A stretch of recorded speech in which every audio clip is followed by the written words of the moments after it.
Assalamualaikum warahmatullahi wabarakatuh. Semangat pagi, salam sejahtera untuk kita semua.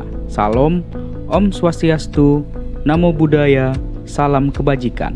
Perkenalkan, nama saya Eko Widianto, peserta Latsar CPNS Pemerintahan Provinsi Kalimantan Utara.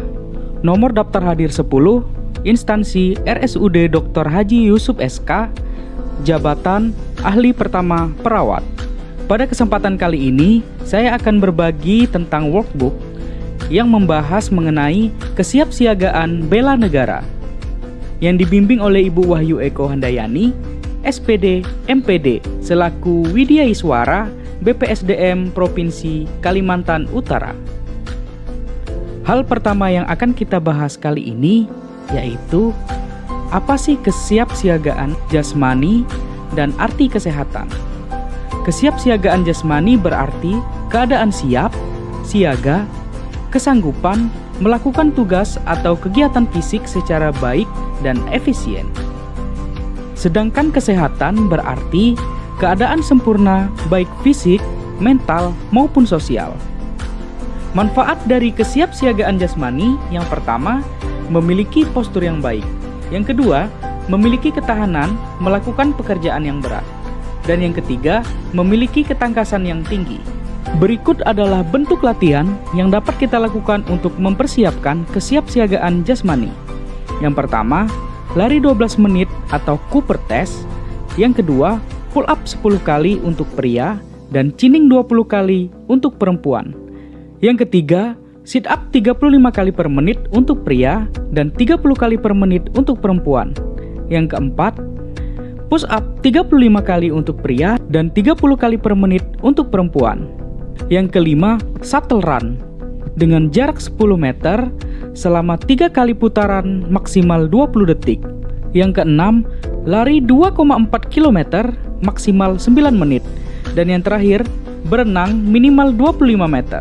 Untuk mengukur kesiapsiagaan jasmani, kita dapat menggunakan metode Cooper test, yaitu lari 2,4 km dilakukan dengan berlari mengelilingi lintasan sebanyak 6 kali putaran dengan waktu yang diharapkan tidak lebih dari 9 menit.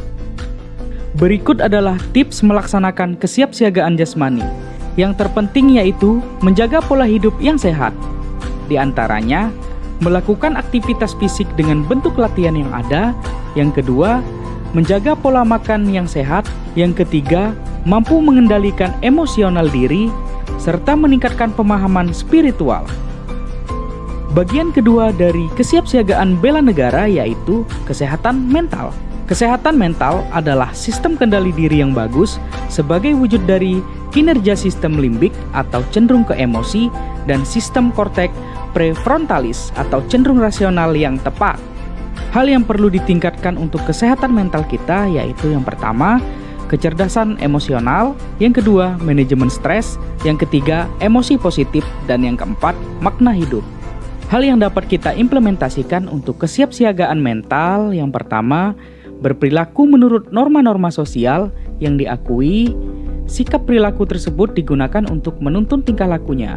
Yang kedua, mengelola emosi dengan baik. Dan yang ketiga, mengembangkan berbagai potensi yang dimiliki secara optimal. Yang keempat, mengenali resiko dari setiap perbuatan. Yang kelima, menunda keinginan sesaat untuk mencapai tujuan jangka panjang. Dan yang terakhir, menjadikan pengalaman sebagai guru yang terbaik. Salah satu bagian dari kesiapsiagaan mental yaitu kecerdasan emosional.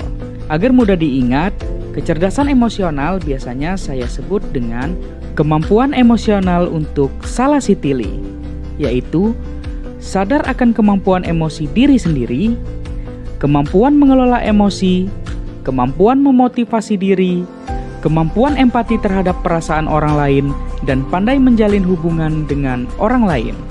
Yang perlu kita lakukan untuk meningkatkan kecerdasan emosional yang pertama yaitu kenali emosi yang dirasakan, yang kedua, minta pendapat atau nasihat orang lain, yang ketiga, mengamati setiap perubahan emosi dan mood, yang keempat, menulis jurnal atau buku harian, yang kelima, berpikir sebelum bertindak, yang keenam, menggali akar permasalahannya, dan yang terakhir adalah berintrospeksi saat menerima kritik.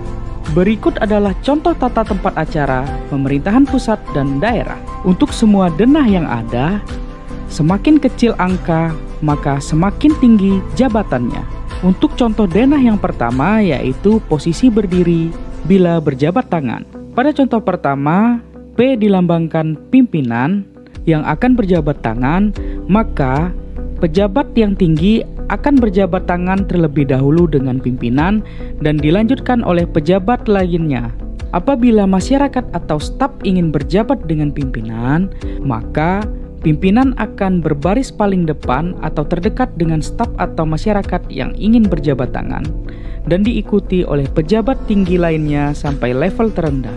Apabila dalam posisi berdiri dan tidak berjabat tangan, maka pimpinan akan berada di tengah-tengah barisan. Selanjutnya yaitu contoh posisi duduk dengan meja yang berbentuk huruf U. Maka posisi pimpinan rapat akan berada di tengah-tengah meja tersebut seperti pada gambar berikut. Dan jika meja berbentuk bulat, maka pimpinan akan berada di tengah-tengah seperti gambar berikut. Dan apabila dalam sebuah pertemuan atau tatap muka dalam bentuk teater, maka pimpinan akan berada di atas panggung menghadap ke audiens seperti gambar berikut. Bagian akhir dari workbook ini yaitu tanggapan saya tentang workbook kesiapan bela negara. Kesiapan bela negara selain kita implementasikan dalam bentuk tindakan, kesiapsiagaan bela negara juga harus kita wujudkan dalam bentuk tulisan. Salah satunya yakni workbook. Workbook kesiapsiagaan bela negara dapat digunakan sebagai sumber pengetahuan bela negara dan tugas-tugas yang terdapat ruang untuk menyelesaikannya.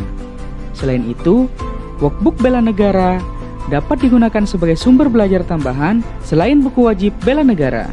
Demikian yang dapat saya sampaikan. Semoga nilai dasar bela negara, yaitu kemampuan awal bela negara yang ditandai dengan kesiapsiagaan bela negara, dapat ditanamkan kepada setiap kita yang sudah menonton video ini. Akhir kata, wassalamualaikum warahmatullahi wabarakatuh.